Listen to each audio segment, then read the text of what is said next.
नमस्कार दोस्तों, आज का मेरा टॉपिक है यशोधरा। यशोधरा गौतम बुद्ध की पत्नी थी, जिनका जीवन बौद्ध धर्म के इतिहास में महत्वपूर्ण स्थान रखता है। उनकी जीवनी का विवरण बौद्ध ग्रंथों, विशेष रूप से पाली, त्रिपिटक और अन्य प्राचीन बौद्ध साहित्य में मिलता है। यशोधरा का जन्म कोलीय वंश में हुआ था। उनके पिता का नाम सुप्पबुद्ध और माता का नाम पमिता या अमिता था। वे कोलीय गणराज्य की राजकुमारी थी और कपिलवस्तु के शाक्य वंश के राजकुमार सिद्धार्थ गौतम, जो बाद में गौतम बुद्ध बने, की पत्नी थी। यशोधरा का जन्म स्थान देवदह यानी आधुनिक नेपाल के क्षेत्र में माना जाता है। 16 वर्ष की आयु में यशोधरा का विवाह सिद्धार्थ गौतम से हुआ। दोनों का विवाह शाक्य वंश और कोलीय वंशों के संबंधों को मजबूत करने के लिए हुआ। यशोधरा और सिद्धार्थ का वैवाहिक जीवन सुखी था। उनके एकमात्र पुत्र राहुल का जन्म हुआ, जो बाद में बुद्ध के शिष्य बने। यशोधरा सुंदर, बुद्धिमान और धर्मपरायण थी और उन्होंने शाक्य राजकुमारी के रूप में अपने कर्तव्यों का निर्वाह किया।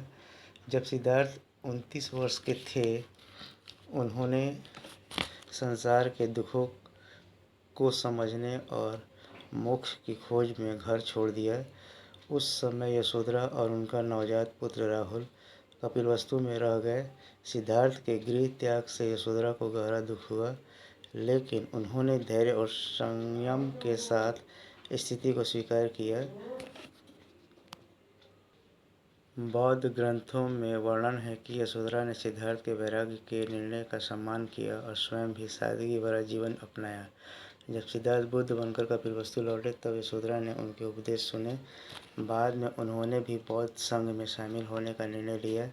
यशोधरा ने अपने पुत्र राहुल और अन्य शाक्य महिलाओं जैसे महाप्रजापति गौतमी, सिद्धार्थ की सौतेली माँ के साथ भिक्षुणी बनने का फैसला किया। बुद्ध ने शुरू में महिलाओं को संघ में शामिल करने में संकोच किया, लेकिन आनंद के अनुरोध पर भिक्षुणी संघ की स्थापना की गई।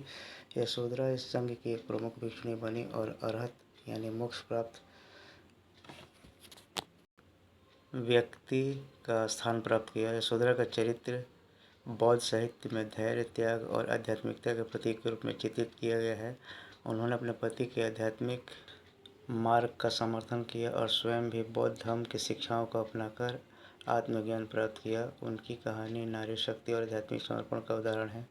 उन्होंने अपने जीवन का अंतिम वर्ष भिक्षुणी के रूप में बिताए और मोक्ष प्राप्त किया। यशोधरा की कहानी और बौद्ध धर्म में न केवल बुद्ध के जीवन से जुड़ी है, बल्कि यह महिलाओं के लिए आध्यात्मिक मार्ग की प्रेरणा भी देती है।